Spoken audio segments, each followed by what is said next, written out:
بابەتەکەمان لەسەر ئەوەیە کە تاکی مسلمان چۆن لایەندارێتی بکات. ئەگەر ئەومان پێ بڵێ ئایا مەرجە تاکی مسلمان دەبێت لە نێوان دوو بەرەدا حتمما لایەندارێتی خۆی یەکلایی بکاتەوە بەرەیکیان هەڵبژێرێ؟ بێگومان. بسم الله الرحمن الرحيم، الحمد لله رب العالمين، والصلاة والسلام على خير خلق محمد وعلى آله وصحبه أجمعين. زۆر سپاس بۆ ئەم دەرفەتە لە سەرەتا سوپاس و دەستخۆشیم هەیە بۆ ئەوەی بەڕز و خۆشەویست وەسڵاو بۆ سەرجەم بینرانی کەناڵی پەیام. دیارە بابەتەشی بەڕاستی هەستیار و گرینگە لە جێی خۆیەتی. گومان لەوە دانیە کاتێک کە ئینسان دەکەوێتە نێوان دوو بەرداشەوە یان دوو دۆڕیانەوە ئەبێت لە هەموو سات و کاتێک کە ئینسانی باوەڕدار ئینسانی مسلمان لە یانی دینداری خۆی هەڵبژێرێت لەبیر نەکات لە هەر ساتێک بێت لە هەر کاتێک بێت لە هەر شوێنێک بێت بە هەر جۆرێک بێت لە جۆرەکان، چونکە ئێمەی مسلمان خۆی گەورە وا فێری کردوین کە خاوەن مەبدە بین و دەست بگرین بە بنەماکانی ئاینی پیرۆزی ئیسلامەوە. ساتە وەختەکان هەورات شێوەکانی سەردەم وامان نەکەن کە ئێمە لایەنی دینداری خۆمان لایەنی مسلمانی خۆمان لەبیر بکەین، فەرامۆشی بکەین، یاخود کەوینە ژێر ئەو کاریگرانی کە ڕۆژانە مسلمانان تووشی بەرکەوتە ئەبن شت دێتە پێشیان. ئینسانی مسلمان ئەبێت لە هەموو سات و کاتێکە بەڕاستی کامل بێت، دامەزراو بێت، لەسەرخۆ بێت، لەخۆ قسەیەک نەکات، لەخۆ بریارێک نەدات کە زانیاری نییە، معلوماتی نییە. بۆیە کاتێک کە شتێکی بەروەڕوو ئەبێتەوە دەکەوێتە بەرامبەر پرسیارێکەوە، دەکەوێتە بەرامبەر مەوقیفێک و هەڵوێستێکەوە، گومان لەوەدانە ئینسانی مسلمان ئەبێت ئاگای لەخۆ بێت و خۆی بپارێزێت و نەکەوێت تووشی هەڵەوە شتێک نەکات کە ئەو قسەی کە ئیکات ئەو هەڵوێستی کە دەری ئەبڕێت پێچەوانەی شەرع و پێچەوانەی بنەماکانی ئاینی پیرۆزی ئیسلام بێت. چونکە ئێمە خۆی گەورە وا فێری کردوین، پێغەمبەر صلی الله علیه و سلم وا فێری کردوین کە ئینسانی مسلمان هەمیشە ئەبێت هۆشیار و ئاگادار بێت، واقعی بین بێت، چادۆری خۆی بخوێنێتەوە و لە هەمان کاتیشدا کاتێک کە شتێکی بەروەڕوو ئەبێتەوە کە چ لە کردارە چ لە گفتارە بەڕاستی ئەبێت ئەوە ڕەچاو بکاتن کام شت بۆ دینی چاترە و باشترە و کام شت بۆ قیامەتی باشترە ئابەو شێوەیە وەڵام داتەوە یاخود بەو شێوەیە مەوقیف هەڵوێستەکە وەربگریتن. زۆر باشە مامۆستا، ئێمە بەگومان نەزانین کە مێدیای جیهانی ئەمڕۆ چ ڕۆڵێکی خراپی بینیوە لە ناشرینکردنی وێنای جوانی مسلمانان و ئاینەکەمان. زۆر جار کە مسلمانانی حەماس لە فەلەستین یا مسلمانانی بۆرما یا هەر وڵاتێکی دیکە دەکوژرێ، ئێمە کە پێغەمبەری خوا صلی الله علیه وسلم دەفەرمێ گە خراپەیەکتان بینی گە بەدەست نەتانتوانی بەدەمیش نەتوانیان با لە دڵەوە پێتان ناخۆش بێ، بەڵام زۆر جار ئێمە دەچینە سەنگەری ستەمکارەکەەوە دەڵێن دەستی خۆش بێ، هەڵبەتە شیاون با مسلمانان قڕ بکرێ. ئەم لایەندارەتیە قێزەونەیان چۆنیە کاتێکەوە ئێمە نەتوانین بە دوعا و بەدەم و بەدەست و بە گیرفانمان هاوکاری مسلمانانی حەماس و بۆرما و ئەفغانستان و یەمەن و وڵاتانی دیکە بکەین، بۆچی بە چەپڵە و بەدەم و بە دڵخۆشیشمان بچینە پاڵ ستەمکارەکە و تەئیدی بکەین؟ بەڵێ بەداخەوە بۆ مسلمانانی ئەم سەردەما کە بەم شێوەیە بەڕاستی فکرەکەنەوە کە بیر ئەکەنەوە کە کاتێک کە مسلمانێک لە شوێنێک لە جێگایەک کە ئەزیەت ئەدرێت، ئازار ئەدرێت، ئەشکەنجە ئەدرێت، تەنگ و چەڵەمی بۆ دروست ئەکرێت، ئەمە بەڕاستی لە کەم تێگەیشتنی مسلمانانە بەرامبەر بە ئاینی خۆیان. ئەوەیە کە لە ڕووی عەقیدەی بەڕاستی ئەو مسلمانە هێشتا ماویتان حاڵی نەبوون و لە ڕووی خواناسی و عیبادەت و پابەندبوون بە شەرع و بەڕاستی دوور کەوتن و فاسیلەیەک لە بینیانە دروست بوو. بەڵام میسان تەماشای لە هەمان کادا لەوان ئەهلی مزگەوت بێ مسلمان بێت نوێژە کات، بەڵام بەداخەوە کە تەماشاکەین ئەم پرسەیە ئەم بابەتەیە کە ئێستا قسەی لێ ئەکەین بەڕاستی بابەتێکە ڕاستەوخۆ پەیوەندی بە عەقیدە و بیر و باوەڕ و مەبدەئی ئینسانی مسلمانەوە هەیە. عیبادەت وەکو زانە باسێکن تەنها هەر لایەنە جەستە یەکەنیە، بەڵکو عیبادەت دوو بەشەوەی کە بە اعتقادە کە ئەسڵی عیبادەت لەسەر اعتقاددا ئەمەزگرتن کە ئینسان عەقیدە و بیر و باوەڕی تۆکمە و دامەزراو بوو، گومان لەوەدانێ کە عیبادەتەکانی تریشی بۆ ڕاستەڕێ ئەبن. لێرەوە پێم خۆشە شتێک ئاماژەی پێ بکەم کازەلال کە ئەو مسلمانێکی ئێمە بەعام کە ئێستا لە هەرێمی کوردستان لە هەر شوێن لە هەر جێگایەکە هەن ئەم مسلمانانە بەڵێ بە مسلمانن بە فیترەت مسلمانن لە عایلەیەکی مسلمان پێگەیشتن لە کۆمەڵگەیەکی مسلمان پێگەیشتن، بەڵام بەداخەوە لە ڕووی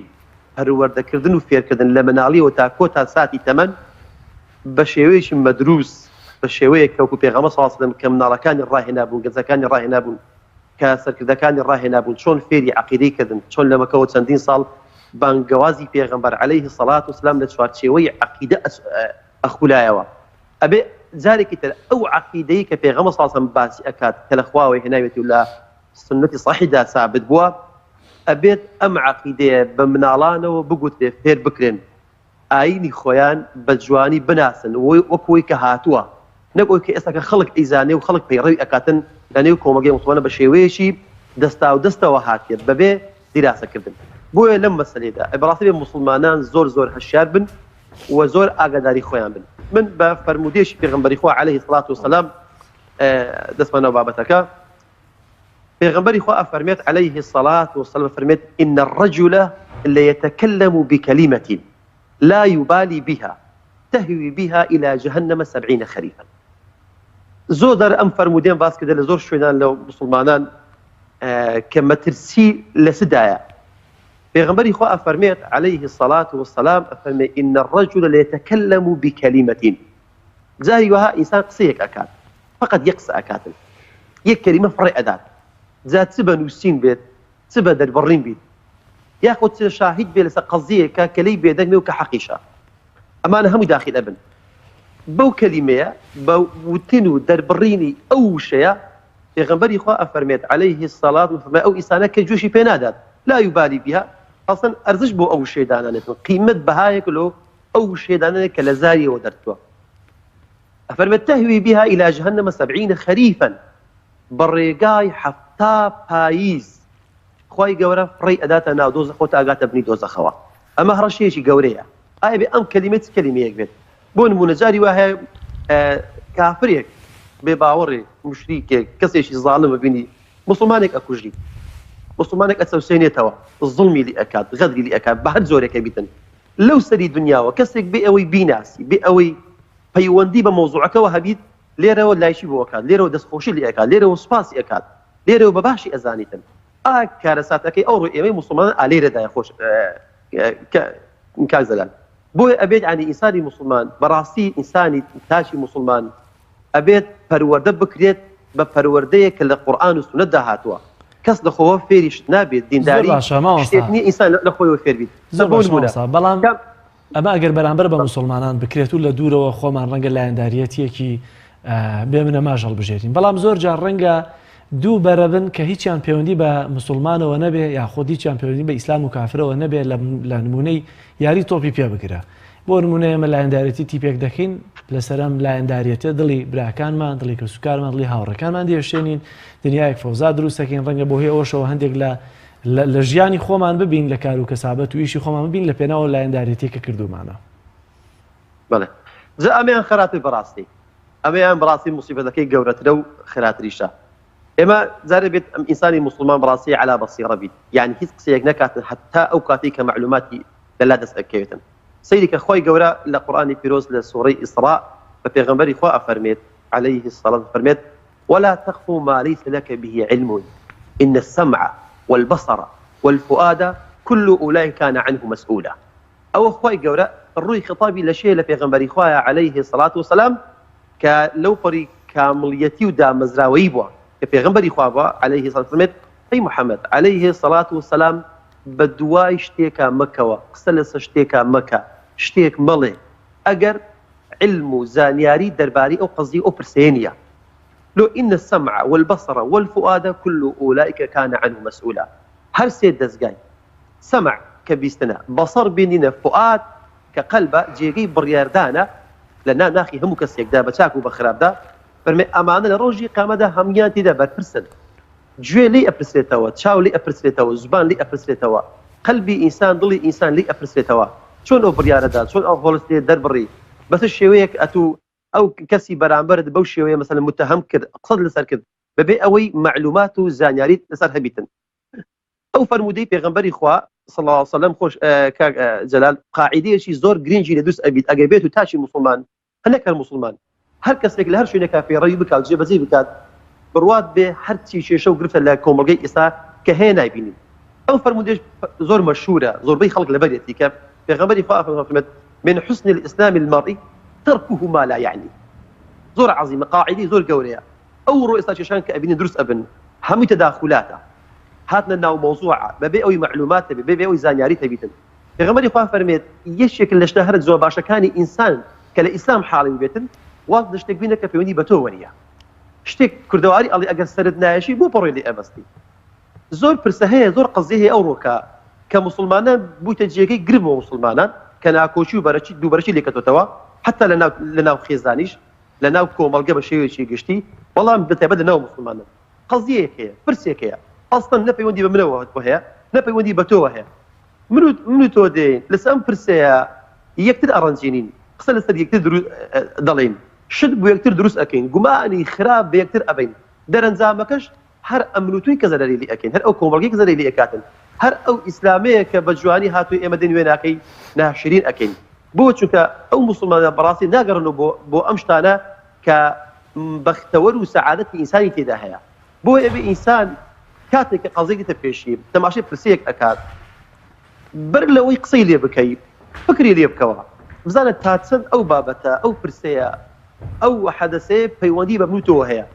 ئایا ئیوەیەکەم تو قسەی لەسەر بکەین ئایا کێشەی منوت و لێرەدایە کە ئێستا منوت لەسەر شتێک قسە ئەکەین کە پەیوەندی بە منوتەوە نیە بەڵام شتێکەیە کە ئەگەر ڕوونتر قسەی لەسەر بکەین ئایا ئەو بنەمایانەی کە دەبێت لایەندارەتی لەسەر هەڵچنین چی وچین لە نمونە ئێستا تازەترین حەدەسی گەرم کە هەیە لە نێوان ئەمریکا بۆ نمونە ئێران ئاڵۆزیەکانیان کە لە عێراق دەستی پێکردووە باشە تاکی ئێمە سیاسیش نەبێ بەڵام هەر خۆی تیا هەڵە قورتێنە و لە فەیسبوک و لە تۆڕە کۆمەڵایەتیەکان دەیەوێت بە جۆرە لە جۆرەکان ڕای خۆی باز بکا بڵێ منیش هەموو بەم شێوازم ئایا تاکی ئێمە جیاواز لە ینی بە هەردوو دیوەکەی هەم کوردبوون و لەوەی کە لە ناو خاکی عێراقین و ململانەکان لەسەر خاکی ئێمەن و هەم لەوەش کە مسلمانین چۆن دەبێت لایەندارەتی بکەین لە کاتێکە دووش زلهێز پێکەوە شەڕ دەکەن لەسەر خاکی ئێمە کە هەر کامیان بکوژە لەسەر خاکی ئێمە هەر ئێمە زەرەرەکەین جا چۆن دەبێت لەم کاتانەیە تاکی مسلمان هوشیاری تەنها ئاینی نا دەبێت هوشیاری سیاسیشی هەبێت چۆن لایەندارەتی بکات بەڵێ کازلال بەڕاستی ئێستا ئەنی گرفتەکان زۆر بوون ئێستا کێشەکە لەوەیدایە ئەو خەڵکانی کە قسە ئەکەن لەسەر هەموو بابەتەکان ئەمە سەیرم بەوەی دێت ئایا ئەو خەڵکانە هەمووی پسپۆرن لەو بارەی کە قسەی لەسەر ئەکەن اختصاصی هەیە لەو بارەدا یاخود زانیاری هەیە لەسەر ئەو بابەتەیە کەسێک ئەگەر قەزیەت پەیوەندی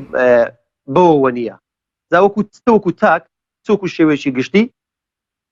بامە ئەو شتانە بەجێ بێڵین لە ئەو کەسانێک کە لەو بوارە زانیاریان هەیە و لەو بوارە کاریگەریان هەیە لەو بوارە ئەتوانن گۆڕانکاری دروستکەن بلێرەوە قسەیەک ئەەکەم تەحلیلێک ئەەکەم ئەو تەحلیلەی من نەپەوی مەوزوعەکەەوە هەیە یەک نەمەعلوماتم لەسەری هەیە نە تەحلیلەکەی من گۆڕانکاری دروست ئەکاتن ئەگەر ئەم کاتێک دێم لە شتێکە قسە ئەەکەم ڕێی دەرئەبڕم هەڵوێست وەرئەگرم کە ئەبزانم ئەو شتەیە فعلەن 100% پەیوەندی بەوە هەیە کە قسەی من ئەو قەزیە چاک ئەکات ئەو حەزی کە جەنابەت باسی کرد کە زۆرترین ئێستا باس و خواستی لەسەرە خەڵکێکی زۆر هاتون منەوە خەڵکی وەقتی لەسەر ئەکات ئەسڵەن هەر نازانێت ینی سیاست چییە و لە چۆن دەرهاتی و چۆن پەیڕەو ئەکرێ و بە شێواز ئەکرێتن زۆر باش مسلم تا چەند لایەندارێتیکردنی بێمنەما تووشی وەکۆڵ ئیممەعە و لە شوێنکەوتنی کوێرانەمانەکایان بۆ منە زۆر جار وەکو فەرمودەکەی پێغەمبەری خوا صلی الله علیه و سلم فەرمێگە خەڵکێک چاکەی کە منیش چاکەکەم کە خراپەشی کرد منیش خراپەکەم واتە ئیممەعە مەبن و واتە تەقلید و لاساییکەرەی و کوێرانە مەبن ئەمە تا چەند وامان لێکاکەوە ئەگە ئێمە هەر لایەندارەتی بێبنەما بکەین نەزانین بۆ منە ئاینەکەمان چیمان پێ دەڵێ سەرنجام تووشی وەکۆڵە چاولێکەریەکی کوێرانەمانەکە بێگومان کای زەلال لەم بارەوە کۆمەڵی ئاەت و فەرمودەی زۆرن هەن کە پێغەمبەر صلی الله علیه و سلم داوامان لێ ئەکات کە لەسەر ڕۆشنایی بین بەچاڕوونی بین لەخۆ قسە نەکەین تۆمەت و بوختان بۆ کەس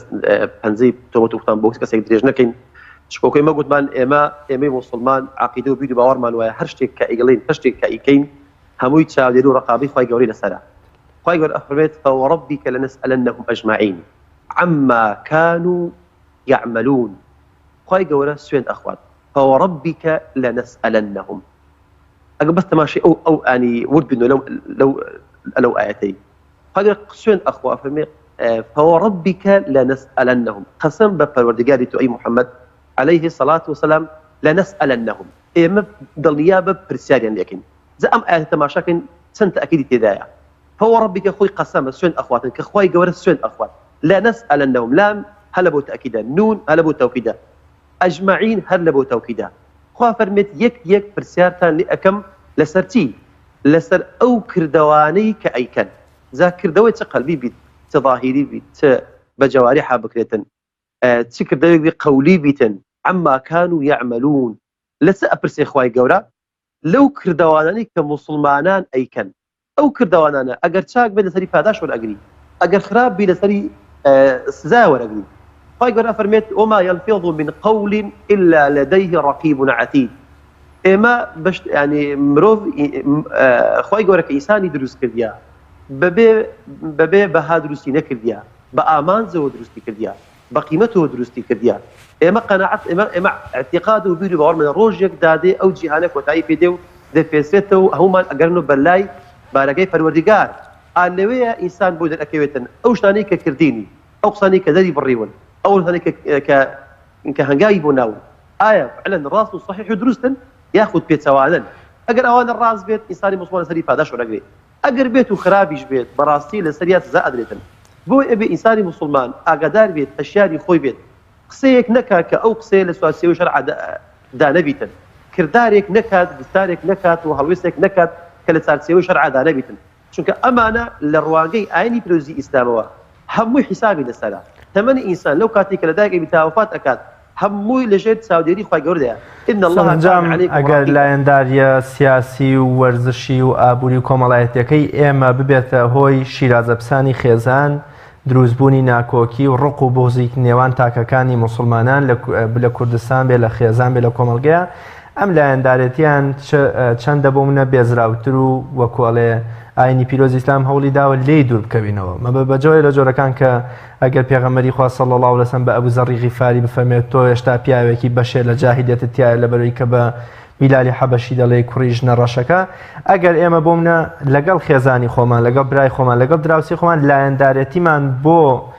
تیپێکی وەرزشی بێگانە یا سوپایەکی بێگانەی وڵاتێکی دیکە بێتە هۆی ئەمە تا چەند ئاینی پیرۆزی ئیسلام زیاتر ئەمە بخوێنێ و ئامۆژگاری و ڕێنمایی ئێمە دەکات کە لێی دوور بکەوینەوە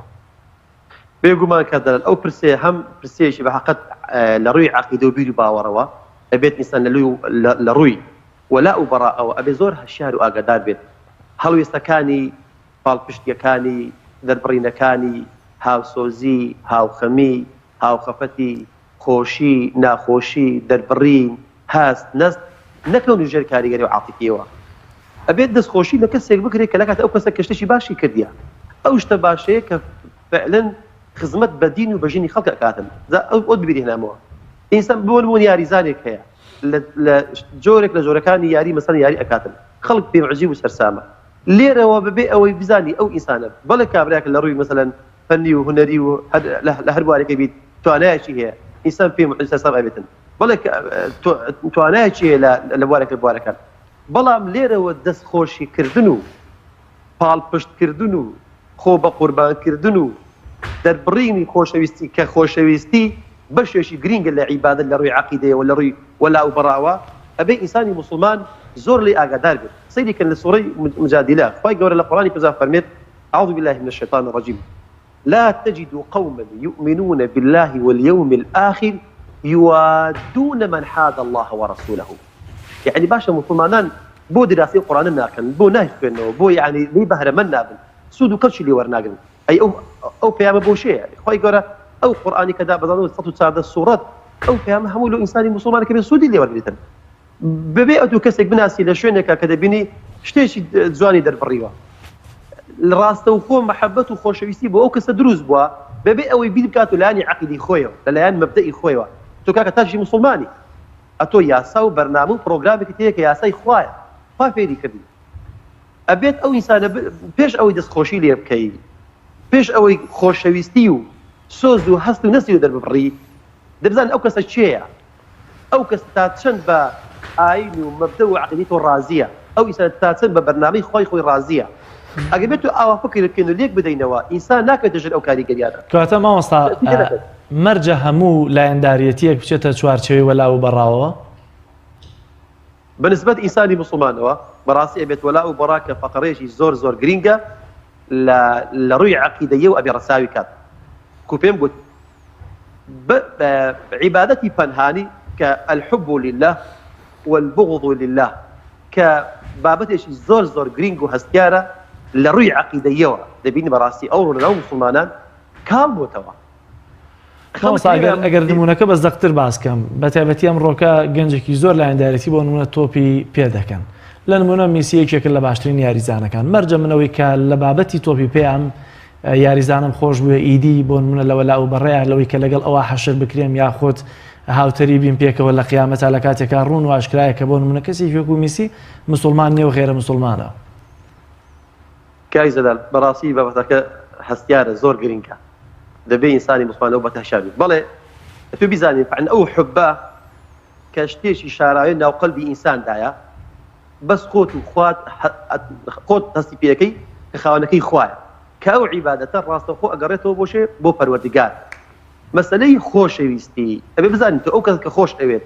لە بەرچی خۆش ئەوێتن ئەو خۆشەویستی چۆن ئەگە خۆشەویستی دروست بوو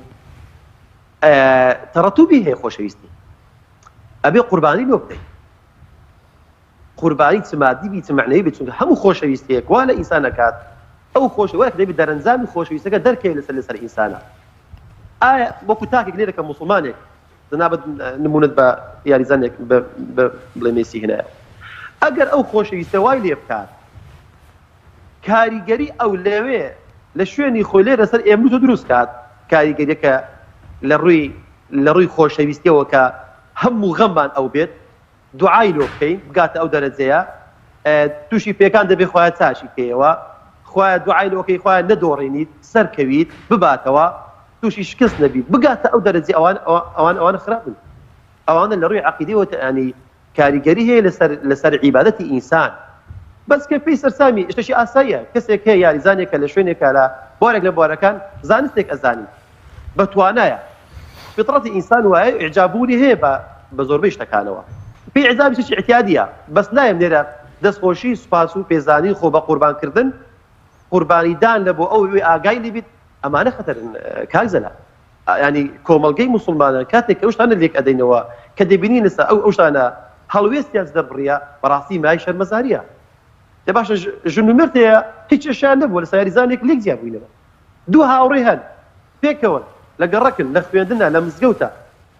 مسلمانن یان دوو برانە دوو برا هەرێکی دابەش بوون بەسەر دوو گروپدا بەسەر دوو وڵاتدا تەماشاکەین بەبێ بنەما بەبێ گەڕانەوە لۆ عەقیدە و بیر و باوەڕی خۆیان یەکسەر هەڵوێستیان دەربڕیە ئەی ئەو خۆشەویستی وای کردێ کە ئەو دوو برایە ئەو دوو هاوسەرە ئەو خوشک و برایە ئەو دوو کەسە ئەو دوو مسلمانە لەو گەڕەکە لەو مزگەوتە ئێستا قسان لەگەڵ یەکتر نییە گەیشتۆتە ئەو دەرەجەی کە لێکیان داوە ئەگەر ئەو خۆشەویستیە نەگاتە ئەو دەرەجەی کە ئەتۆ قوربانی لۆ بدەیت لەوانە شتێکی ئاسایی بیتن وەکو سروشتی ئینسان کەوا سیفەتی ئیعجابوونی هەیە غەریزی ئیعجابوونی هەیە خوا ئینسانی وا دروست کردیا کات شتێک ئەبینی کە جێگەی تەعەجوب و سەر سوڕمان دەرابڕیتن. مامۆستا سەرنجام لایەندارێتی ئێمە لە نێوان ستەمکارێکی خوێن مژی گەندەڵی دکتاتۆری گەلچەوسێنەرەوەدا جیاوازیەکی زۆری هەیە لەوەی کەوا من هونەرمەندێک یاریزانێک کەوا هیچ مێشولەیەکیشی نەکوشتۆ لەوە چێ ساڵانە پارەیەکی زۆری خۆشی بۆ مناڵە ڕەشوڕوتەکانی ئۆغەندا و ئەفریقای باشوور و وڵاتانی دیکە دەنێرە مەبەستمەوەیە جیاوازیەکی زۆر هەیە گەر تۆ مرۆڤێکی بێوەی و بێکێشە و بێ موسیبەتت خۆش بوێ یا لایەندارەتی بکەی لەوەی کەوا دکتاتۆرێکی وڵاتەکەی خۆت شەو و ڕۆژچەپڵەی بۆ لێ بدەی ماچی بکەی بۆی بگری دوعای خێری بۆ بکەی دەنگی بۆ بدەی سەری خەی سەری بەرزی بکەیتەوە کەواتایانی پیرۆزی ئیسلام لەسەر مەسەلەی لەوە چە دکتاتۆر و ستەمکارەکە مەسەلەی عەقیدە و بیر و باوەڕ وەلا و بەڕاکەمان لێ ئەپێچێتەوە بەڵام ئەگەر مرۆڤێکی بێوەی و بێزیان نووسەرێکە هونەرمەندێکە وەرزشوانەکە ئەمە جیاوازی هەیە بێگومان وانە؟ گومان و دەنیە کاک زەلال جیاوازیان هەیە چونکە ئیشەکەیان جیاوازە زوڵمەکان مەسەن ئەو زوڵمی کرد و تاوانی کردی و سەرکردەیەکە دەوڵەتێکە کە خوێن ئەڕێژیت گومان و دانی هەر کەس بە پێی حەزمی گوناح و بتوشی گوناحی خۆی ئەوە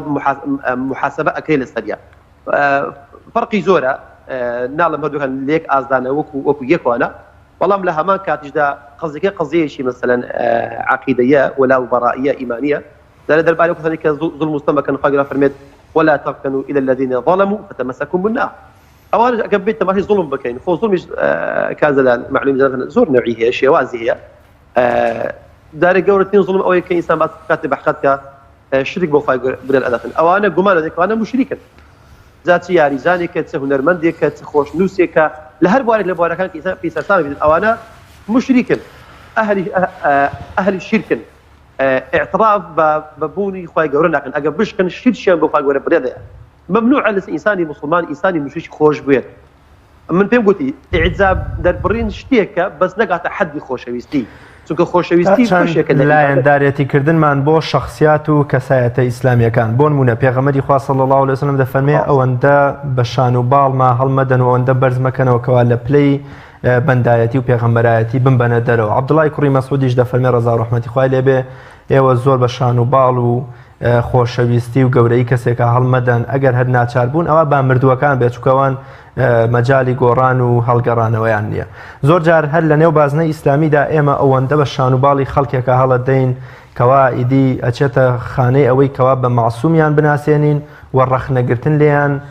لامان کوفرێکی گەورەیە و بەلامانە نەنگیەگەر خێزانمان مناڵمان دراوسێکەمان ڕەخنە لەو شخصیات و نووسەر و کەسایەتی ئیسلامیانە بگرن. ئەمەش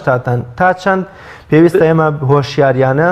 لایەندارێتی خۆمان بۆ شخصیات و کەسایەتی و زانایانی ئیسلام دەرببڕین. گومای تدانیا کاک زەلال ئەوش لە زیێدەڕۆیی موسڵمانانە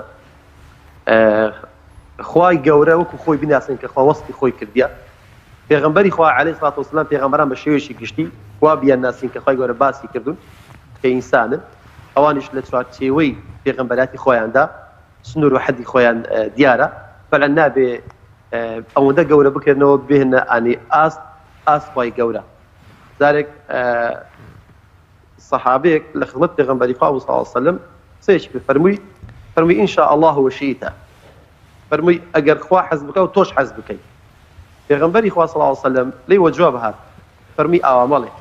فرمي خراب فرمي ان شاء الله ثم شئت او كخوا حزبك دواتر او كتو حزبك يفيد باش بيت يعني پیغمبر صلی الله علیه و سلم او هلي بو مسلماني راس كده لما ديسي پیغمبر صلی الله علیه و سلم فرموا بله إن شاء الله ثم شئت شكل روي زمانواني واوي عطف لقى ثم عطف هذوك أداة عطف بلام معناه انتهاوازة حكمك أقور بوي إنساني مسلمان أبيت لو حالة إذا حد سنة في غمري فات خوش بس عاصلا أبيت وخوش بيك كبشر بوا كإنسان بوا أو ندبر زينك تبين الراس إخوي آس لقى إخوي جورها وآسي بكي إخوي جور إخويا إخواتي إخوي أكاد وپێغەمبەرانی ئیسلامی خوانێتە بن لە هەر مەقامێکەدا بن بەشەر و ئینسان بوون و قابل ئەوەش بوون فعلەن کە هەڵەش بکەن. بورە مامۆستا حاڵەتێکی دیکەش هەیە کە گەر زیاتر وردیکەینەوە لە بەرەوەی کە دەرفەتی کەممان ماوە بۆ بەرنامەکە ئێمە گەر هاوڕێ موسڵمانەکەمان کە پێکەوەین لە یەک مزگەوت نوێژ دەکەین ئەگەر چەند کارێکی کردبێ یاخۆت بە ڕاو بۆ چوونە سیاسیەکانی بەدڵی ئێمە نەبێت ئیدی ڕەنگە کاکەیەکی ترکە لەولاوە مسلمانیش نەبێ یاخۆت ملتیزامدار نەبێ بە ئیسلامەوە بیانی فەزلی بدەین بەسەر برا مسلمانەکەی ترمانە کە پێکەوە لە مزگەوتێکین تەنها ڕەنگە لەبەرەوەی کە پێچەوانەی ڕاکانمان پێچەوانەی یەکترن لە بابەتی سیاسەتدا ئایا ئەمە تا چۆندا پێی تاوانبار دەبین هەرچەندە بۆچوونی جیاوازی سیاسیمان نەبێت لە پرسێکیشدا تەنانەت ڕەنگە لەو پرسەیە بۆچوونەکەمان جیاواز بێ ئەگینا ڕەنگە یەک ئامانجویەکە دەفمانە بێ بەڵام دەبینی مادام لەبەرەوەی کە جیاوازی سیاستمانێ لەسەرەوە پرسە ئیدی کەسێکی تر کە بابایەکی تری ئەلمانی فەزلی ئەو بدەین بەستەر ئەمە. وڵی کەس لە ئەمەش لە باسی شتێکی خراپەیانێکە ئینسانی مسلمان وا بیر بکاتەوە ئێمە خوای گەورە پێمان ئەفەرمێت ئینەمە المؤمنون ئیخوەة حصری ئیمانداری لە ئوخوەت کرایان ئوخوەت بێن لە ئیمانداری کرایە ئێمەی مسلمان ئەبێ بەر لە هەموو شتێک لە هەر شێوەیەک مامەڵە بکەین هەڵس و کەوت بکەین بەتایبەت سیاسەت زۆر مەسەن دوو مسلمان لەسەر مەوقیفی سیاسی دەنجیان لێکدا بڕیوە قسە لەگەڵ یەکتر ناکەن بەخرا باسی یەکەن بە پاشەملا نا و ناتور بێتە دروست ئەکەن سیاست هونەرێکی ئیدارەدانی خەڵکە پەیوەندی مەسەن باوەڕەتی نەکەن بە مەسەلەی ئیمانداریەتەوە بەڵێ سیاست جێگە ڕاست و دروست و حەچیم بێت ئەوش بەشێکە لە عیبادەت خۆگەر بە شێوەیەکی ڕاست و دروست ئیداری خەڵک بدەیت گومانەی ئیسلام پاداش ئێستا وەرەگریتن خێری پێ ئەگات لۆ قیامەت و دنیا و دۆڕۆژی خۆی باشە بەڵام هەڵوێستی سیاسیمان کە لەگەڵ برایەکم لە جیرانێکم دراوسەیەکم کەسێک لەگەڵمە بۆ چوونی سیاسی جیاوازە بەڕاستیش نابگاتە ئەو دەرەجەیەک کە تەئسیر لە خودی ئەسڵی ئیمانەکە بکات تەئسیر لە خودی ئەسڵی برایەتی بکات کە شتێکی ئامانزارە لە ئیمانی ئینسانەوە ئیمانی قوڵ ئیمانی ساغ و سەلیم ئەتوانێت ئوخوەت دروستکات کە ئەسڵ لە ئیمان و ئیسلام و مسلماناندا دروستبوونی بەرایەتیشی بەهێزە. ئێستاوی کە ئێستا ئەیبینین مسلمان بەش پەرتەوازە بوون دابەش بوون بەسەر چەندین بەشدا ئەوانە وای لێکردون کە ئەبینی ڕەنگی وەکو ڕەنگی تۆ نیە، قژی وەکو قژی تۆ نیە، تەماشاکەی زمانی وەکو زمانی تۆ نیە، ڕاستەوخۆ بێ ئەوەی بیناسی شارەزای ئیمانداری بی مسلمانەتی بی لە خۆتەوە بڕیارێکی بۆ دەرئەکەی چی وەڵا ئەوە لەگەڵ بۆچوونی من جیاوازە، لەگە حیزبەکەی من جیاوازە، لەگە ڕەنجی من جیاوازە. زۆر سپاس بۆ بەڕێز مامۆستا موسلیم عەبدوڵڵا بانگخوازی ئیسلامی کە لە سۆرانەوە لەگەڵمان بوویت.